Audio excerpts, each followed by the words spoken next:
Hello, ladies and gentlemen, boys and girls, children of all ages. It is me, Dukect, back. I have returned in this Dukect Lounge, this new format, nice little time, 8 p.m. Eastern Standard Time. Came a little late because, YouTube wasn't working for me, but it will be here at 8 p.m. Standard Time, Eastern Standard Time. We'll be doing the Dukect Lounge Thursday evenings here, not just on TalkShoe, but on YouTube.com as well. Thank you much for watching. Thank you much for being here. And if you want to come into the show, remember the phone number, as always, is 605-562-0444. Once again, the phone number is 605-562-0444. And the show ID to connect to me, Dukect, is 92417.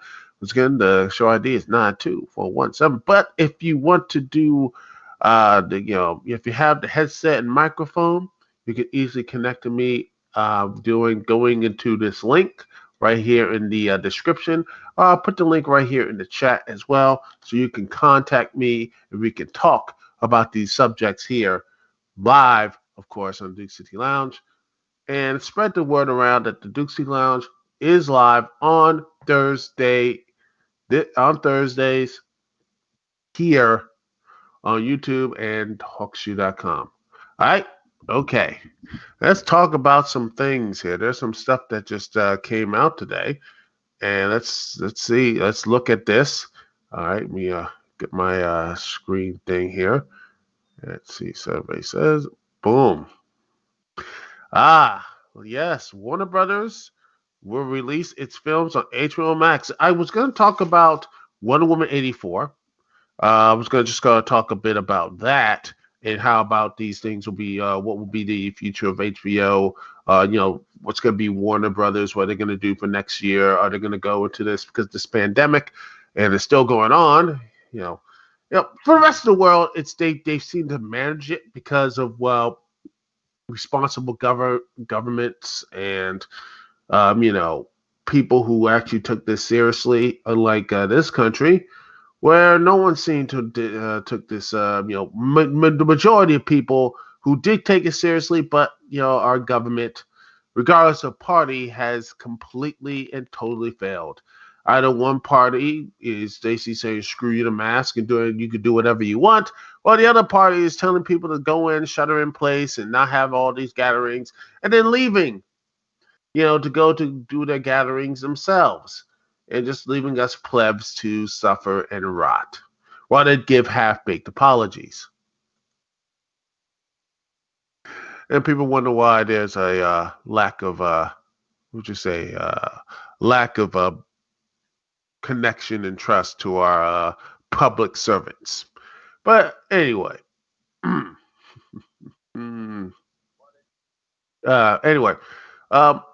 right here though, but since Warner Brothers feels like that they are not going to be releasing things in the United States, they're going to be releasing it on HBO as Warner Media, right here, this is an article by Elena Document from Time Magazine. It says Warner Media and HBO Max might have just run the death knell to movie-going experience. Personally, I think the death knell was already there. They were just in movie, because honestly, in like 4 or 5 years from now, this was going to be the model, but they just held it up because of the pandemic.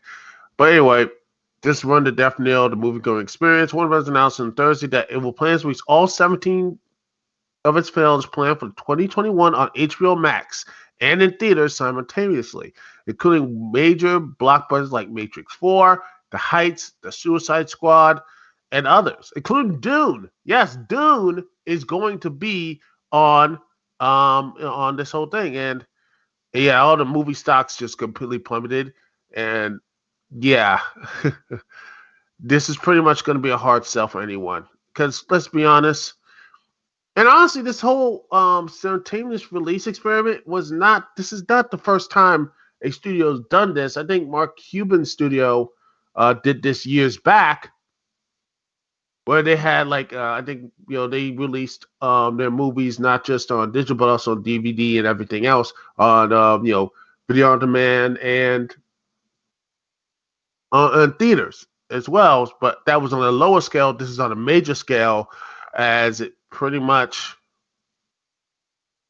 Yeah, this pretty much is going to be this. And even though said this is going to be an experiment, this will only last 1 year. I think they're going to come back to this maybe years down in the future. That's what I think this is going to be the case, and that's that's not going to be. It's not really a surprise because of this pandemic, people are going to do this right here and such. They're going to go to these they're not staying. People are staying home. Theaters are getting closed, and there's going to be more lockdown orders. Regardless of what's going to happen, I think there's going to be more lockdown orders, so people are going to be shut down, and people are going to be staying home, and that's what it is. And it says right here, the system's like the new system. Warner Bros. Release a movie, Dune in theaters and HBO Max at the same time. We're going to the traditional 74-day theatrical window. Man, if that's short, man. I mean, 74 days, it still is ridiculously short because, quite honestly, I remember when it used to be like 100 days or whatever. It kind of got shorter and shorter. If this pandemic wouldn't have happened, I would not be surprised. It would have been by the end of this year, it would have been a 50 days theatrical run. I think it would have been 50 days until it just got to that point. But yeah, movie theaters are pretty much, they are just saying it's going to be HBOMax subscribers will have access to the movie for 1 month, while non-subscribers will have to trek to theaters to see it. Then the movie will disappear from HBOMax for a time agreed upon by Warner Bros. And the movie theater showing it to them. Wow. So you get a month of watching, say, WW84 until they just say, okay, we'll go back here, and it'll eventually find its way back when it's on the DVD and VOD format. It's that, and here it is. It says, it says when moviegoers, the choice is simple. Either find a babysitter, leave the house, travel to the theater, pay for parking, pay for tickets, pay for snacks, or just watch the same movie from your couch and such. But yeah, I think, personally, I just like going to the, movie theaters because, I miss just walking down to the theater, seeing something else, a time waster. And I think Mike Hogan tweeted this as the trouble with saying people will still want to see movies on the big screen is equivalent to saying people want to still listen to vinyl. It's true, but only for a small group. And your wildly profitable mass business is now a quirky niche for enthusiasts. That's pretty much what it was. And that's pretty much what movie theaters are at this point. Either they're going to start actually, become smaller, like the Arlington Cinema Draft House, where it does show movies, but also show comedians, shows other talents, which I think that's going to be. I think that's going to be the new route of these theaters. I think that's what's going to happen, is that they're going to either, start, renting themselves out to other talents, or they're going to be completely and totally forgotten about. And that is what I see that, what's going on here. And also, this is going to change the blockbuster because you're not going to see $200 million movies made. And it's a shame because I look at, stuff like that. I know video game movies and such, you can't, people say they how profitable Sonic was, but I look at stuff like, for example, let me see if I can get this game here.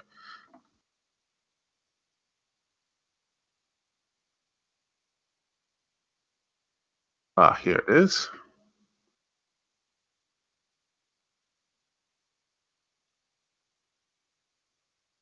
Let me see if I can get this up. Okay.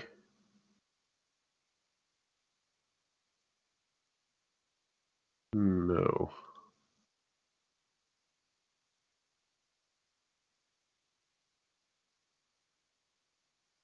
Let's see if I can.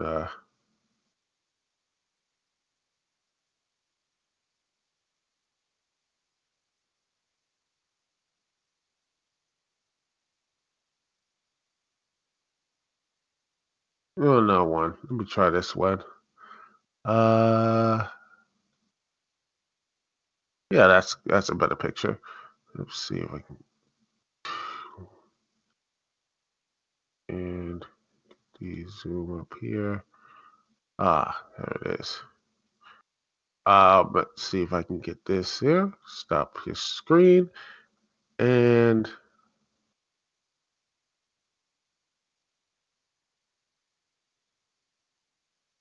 yeah, this. I'm like, well, it sucks because we might gonna see movies made like the Skies of Acadia. To me, I would love to see, this is a franchise that deserves to have a big budget movie like, like I am just baffled that no one in the studios or someone Sega or anyone's didn't pass this on because I mean the Pirates of the Caribbean, that movie franchise, regardless of what you think of some of the actors, all that stuff, all that drama and everything. But yeah, I think that's Skies of Acadia. This could have been a really good, like, something. This could have been really good. I truly think this series right here could have been like a good counterpart to it. So, I mean, you have Air Pirates, you have like Blue Road, all that right there, and guess what? They didn't do anything with it. Studios, baffle me and such, man. They could have had something like this instead. It's just, it just frustrates me that you could have had something great instead. You got like, nah, we don't want something like that. We don't want that. You don't want something like that, and it's frustrating because there's stuff like this and Xenoblade Chronicles and such, that series probably not going to get the huge, the same type of love. Say, like for example, Lord of the Rings, or say the Marvel Cinematic Universe, the DCU, all that type of stuff. The millions and millions of dollars in love these like films, these things could have been, and it sucks. It sucks.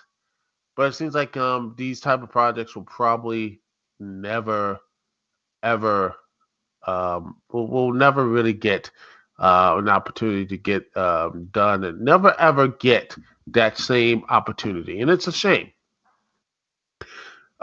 I wish they could have.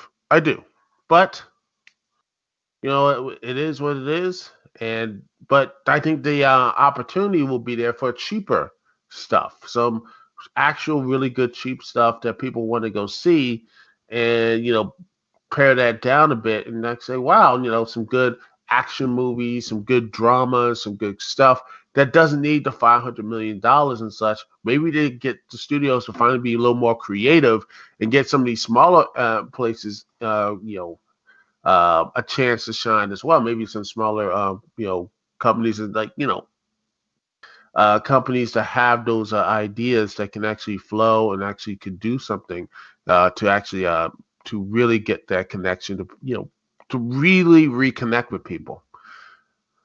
But you know, my hope is that Warner Brothers starts, HBOMax starts to reconnect with other customers too, because right now they don't have that opportunity. Some don't. As you see here, Roku users are feeling left out after what exactly? Here it is. I said you have, Warner Brothers is like this whole thing, but they're still not on Roku. They finally got on Amazon. They finally struck a deal with Amazon Fire TV devices. And there it is. There are workarounds, but they want the actual app on Roku. I mean, there are people who want to see this. I mean, it's the frustrating thing about HBO Max is that their botched launch where they didn't even have Amazon Fire or Roku. So that's why they got so many people fired because they didn't know what they were doing. They had that piss poor launch, and they still have some really good content on there. I like the content on HBO Max. I think they did a really good job. For all the good stuff there. There's some good stuff on here, but I think HBO Max, really had a terrible launch. They didn't really have any type of exclusives that people will go on here. It's changing recently with you see, maybe with a little bit of Doom Patrol here. You had the Witches, which a lot of people seem to really enjoy. That bumped their numbers up a bit. They're still growing with Wonder Woman 84. I think they're growing with that as well. And then you got the Snyder Cut, which people can't wait to see. This looks really. I think there's going to be something. You know, I think Wonder Woman is going to be. I think they are. I think there's going to be Roku will get on here, and I hope it does because there's a lot of people who want to see this on their Roku. There's an audience there, and hopefully this will get some deals done. Hopefully by the end of this week, or maybe before Wonder Woman 84 drops on HBO Max. I get the feeling that they will actually say, you know what? We're going to put this. We're going to we're going to get this thing done, and it's going to be on Wonder Woman 84 is going to be 4K, so it looks like they're going to be doing that as well. So I think HBO Max might be recovering, and if they keep making these big decisions, and the one thing I love is that love about this is they're not really charging anyone extra, unlike Disney Plus, which Mulan. Which tells me either Mulan didn't really get any money for Disney, and Mulan had such a negative backlash that it hurt, or HBO Max is so desperate to say, okay, we need to make they need to have a make good, and they gotta eat some of the some of the costs of these movies, so people can try to bump their numbers up. Subscriptions up because this will bump their subscriptions up a bit. I see that's what's going to happen if this continues to grow. If this is going to, if this is going to continue to grow, and how to really have that subscription basis grow. And now with this new stuff in play, when you look at the HBO Max, all this type of stuff, releasing their new films, Dune, Tom and Jerry, Suicide Squad, and The Conjuring, The Devil Made Me Do It. All these type of movies are gonna be on HBO Max. For us, essentially, if you're HBO Max, if you're a HBO subscriber, you can get HBO Max for free, or you get if you just buy the stuff, it's a really good deal. And if the Snyder Cut, which I truly believe is a Snyder Cut, is going to get enough more subscribers as well. And if it gets more paid subscribers, I wouldn't be surprised to see the Ayers cut of stuff Suicide Squad gets put in there as well. And you might see more stuff from that type of more series that is going to be more serialized instead of actually movies, which won't be a terrible thing, but I do see that moving forward into the future. You're going to see less stuff like what was doing this is going to be. I think by the end of 2021 and 2, I think HBO Max is going to leapfrog some of the huge competitors if they keep bringing these movies out, keep actually trying to do these like huge splashes. And building that trust. If they continue building that trust after that piss poor opening, they can actually make a profit of this and maybe thrive, and then maybe actually overtake stuff like say a Disney Plus or a Netflix or an Amazon Prime. I doubt that because Amazon Prime, if you get Amazon Prime, at least you get like like free delivery. So I think that's going to be on the number one for a long, long while. So that's just my thing. I think that's what's going to happen. Anyway, that's that's let's get to other subjects. We're going to be talking about other subjects. And AEW, the last thing, I promised I was going to do reviews of AEW Impact and such, but I did podcasts, people like it's awesome stuff, but I will do it next week. I will be covering the Aftermath. AEW Aftermath will be starting next week. So we do all that stuff. But we're going to be talking about some other big AEW Aftermath here. After this nice little break, we'll be right back right after this here live on TalkShoe.com. We'll be right back here on right back here in the Duke City Lounge on TalkShoe and YouTube. We'll be right back right after this. Thanks so much for joining me, Duke CT, and we'll be back right after this.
And we are back here live. Thank you so much for joining me, Dukect T, here on TalkShoe.com and also on YouTube. Thanks so much for watching. Thanks so much for being here. And, well, let's get into AEW. And, wow, what a completely shock. And Winter, it was not only is coming, but also what else was coming? A alliance with Impact Wrestling. Shocking. And you see here with, we could go here, right there, Wrestling Inc. He says the Impact executive Don Callis helped Kenny Omega defeat Jon Moxley to capture the AEW World Championship. You had Tony Schiavone say, bullshit in the middle of the air. Like, God dang, they love the swear words here. They love them. They love the swear words here on they love the swear words on Dynamite. And after the controversial finish, Kyle announced that Omega would appear on next week's episode of Impact Wrestling to display his actions, which was surprising because AEW never really, funny thing is, people are shocked by this. But the whole thing started with All Out where you had multiple organizations working with each other. You had New Japan Pro Wrestling, you had Impact Pro Wrestling, you had Ring of Honor, NWA, all of them working to do All In. So this is not really, if you know where this company was founded, or AEW founded, if you were paying attention, this should not have been a complete surprise. But the way they had it was, it was this was in a right here. It says right here it was documented that Callis was convinced Chris Jericho to wrestle Omega at the New Japan Pro Wrestling's Wrestling Kingdom 12 a match with reportedly led AEW President Tony Khan convincing the idea of AEW. So basically, without Callis, this AEW will not exist. And AEW's Impact could probably use that history in the storyline. It says right here are going to work together to a degree.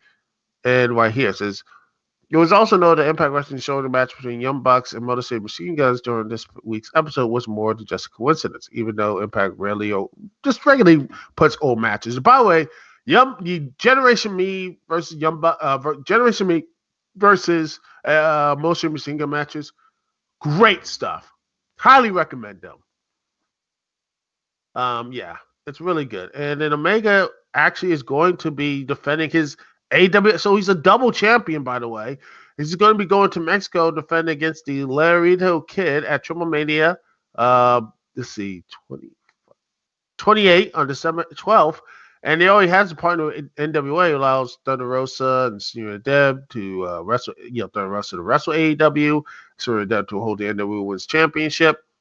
There might be, that'd be pretty cool to see.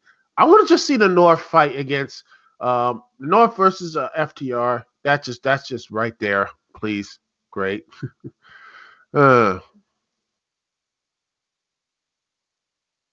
This could be something really good. Oh, and this, by the way, the picture right here is a hashtag invisible hand.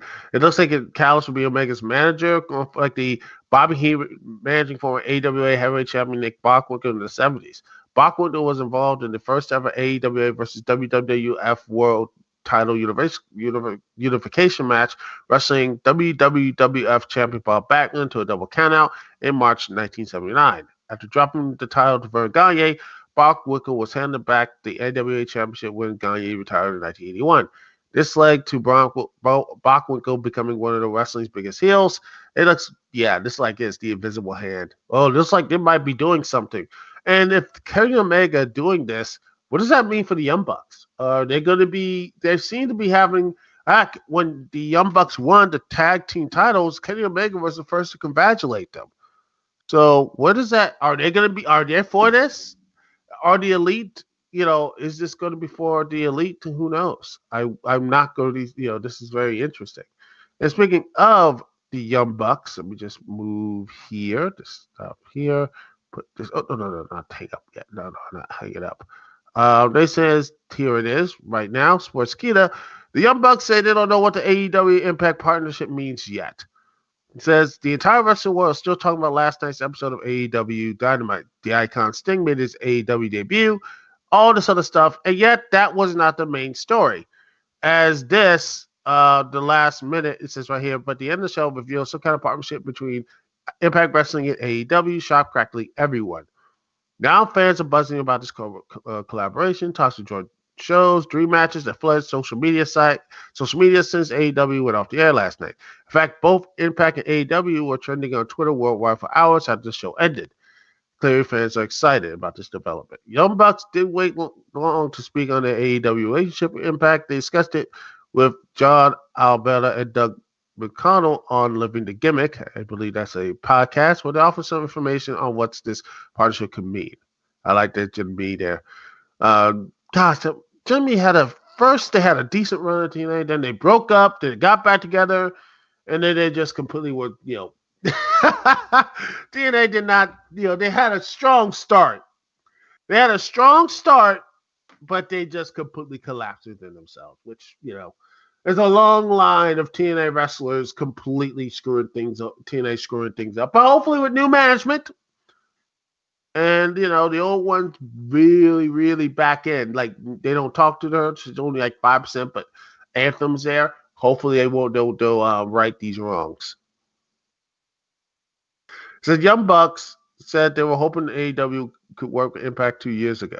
It says, believe it or not, they were doing this for quite a long time. It's this quote right here. 2 years ago, this is something we brought up and wanted to get going. For whatever reason, it didn't work out. I don't know. From Matt Jackson here, it says, I don't know if it was more on our side or we just couldn't get everyone to agree on what creative would be. But when we were stopping at all the indie shows, that was one of the suggestions we had. What if we showed up in Impact? This is something we've been whispering in Tony Khan's ear for 2 years. We're all about collaboration and partnering with everyone and working together. Even with Ring of Honor, we got the Hardys to come in when they were with Impact. This is something we truly wanted to do for a very long time. Finally, the timing was right, and we got it done. It was still so early, and all of us collectively didn't know what it means. We're still dipping our toes in right now, and we'll see what we got out of it. There are immediate plans, but I can't give away right now. My dream, if I had my way, is the possible dream matches. How can you not jump ahead in fantasy book? You also don't want to get too ahead of yourself. Are we doing that stuff? I'm not sure yet. We're still in the beginning of this, but there are some big surprises coming, and I really am excited about that. Nick added working with other companies makes professional wrestling unpredictable for fans. The wrestling world has missing this excitement for quite some time.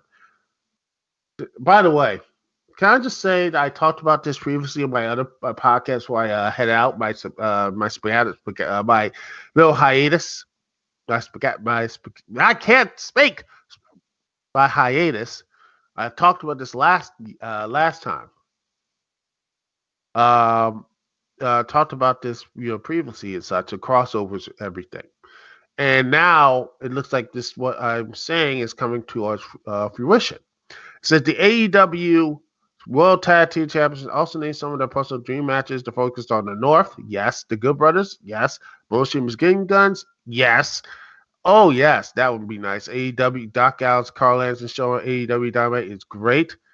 And I like the fact they said Impact Wrestling right here, quote, Tuesdays are the new Wednesdays.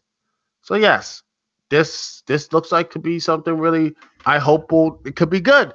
I like this. They actually have this. I like this right here saying that wrestling should be, continue. The WCW worked with people. I mean, they did. And,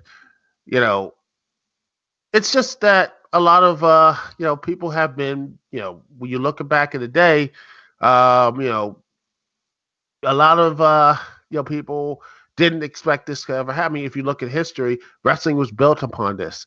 I mean, heck, even WF worked with Triple M XL, Japan with I think with their women wrestlers back in the early 90s. Wrestling is built upon collaboration and not everyone owning the whole pot. WWE messed with that. I think WWE having a straight monopoly pretty much conditioned fans, the mainstream ones, that you can't really work with them. I know Ring of Honor, Impact, TNA, and all the other stuff, CCW, all of them, I know they all worked with other, worked with other, pro wrestling companies and such. But for the most part, pro wrestling in America has been only for WWE, and they didn't collaborate. For the longest time, they never really collaborated, and most people have not. But here we are here. This right here, AEW, can bring that back. I really hope that we have something positive here. I want something to be positive because, again, I think wrestling works when everyone's, they know what they're doing. I want the NWA to survive. I want ROH to be thriving. I want Impact to be thriving. I want New Japan to thrive. MLW to thrive. I want PWG to thrive. I want AAA to thrive. I want New Japan Pro Wrestling to thrive. I want all this to thrive because one company should not be the monopoly and such. I don't want that. And my hope is, after all this, I'm going to say this. I want, if AEW is serious, I want a tag team championship main event. The whole thing is tag teams. I want, say, the North versus, say, Young Bucks with that, Young Bucks versus maybe, or heck, you know what? Let's pick another tag team who I think can be up there as well. There's so many great tag teams in AEW. I think you can definitely do, maybe the hybrid 2. They can put Lucha Brothers back up if they want to. You can have the best friends. They are, put them for a title run for a while. I think you could do that and have them face each other. What I'm trying to say is I want a pay-per-view end with a tag team main event, a tag team championship. Not at the beginning or the middle. I want it at the main event. And I truly believe either Young Bucks, FTR, heck, Best Friends, or anyone else. I truly believe in my heart of hearts,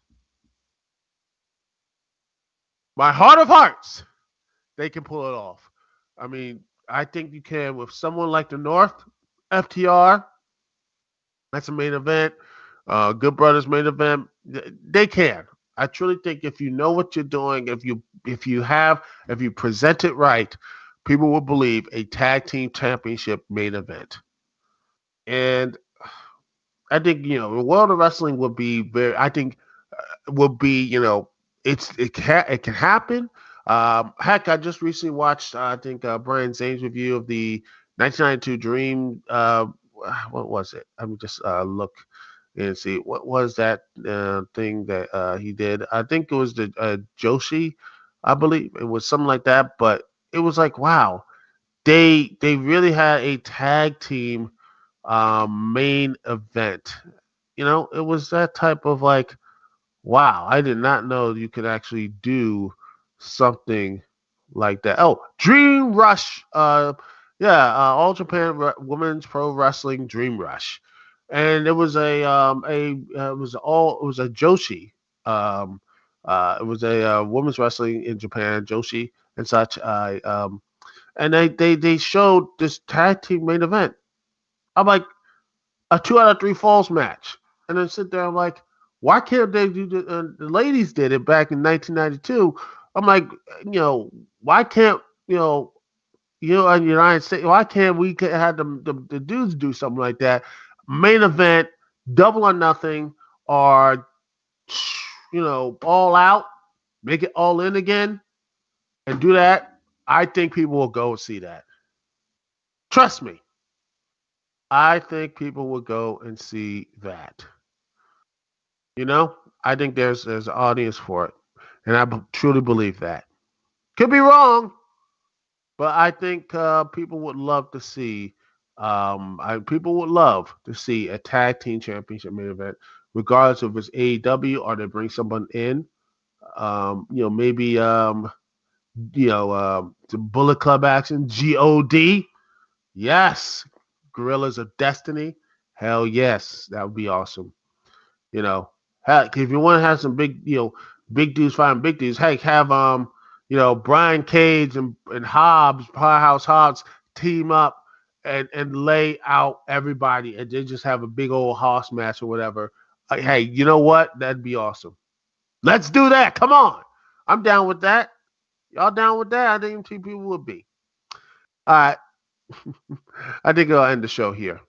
Thank you so much for watching. Thank you so much for being here, ladies and gentlemen, because, man, I miss doing this. I miss doing the show. I miss being doing this here and live with all of you. Again, I am humbled, and the downloads still happen. I have over 80,000 downloads, people. I am so blessed for doing this type of stuff, man. I'm blessed, and thank you for just sticking with me throughout all of this. And trust me, the best is yet to come. Uh, yeah. Anyway, this is Dukect here. Peace, love. I'll see y'all when I see y'all later.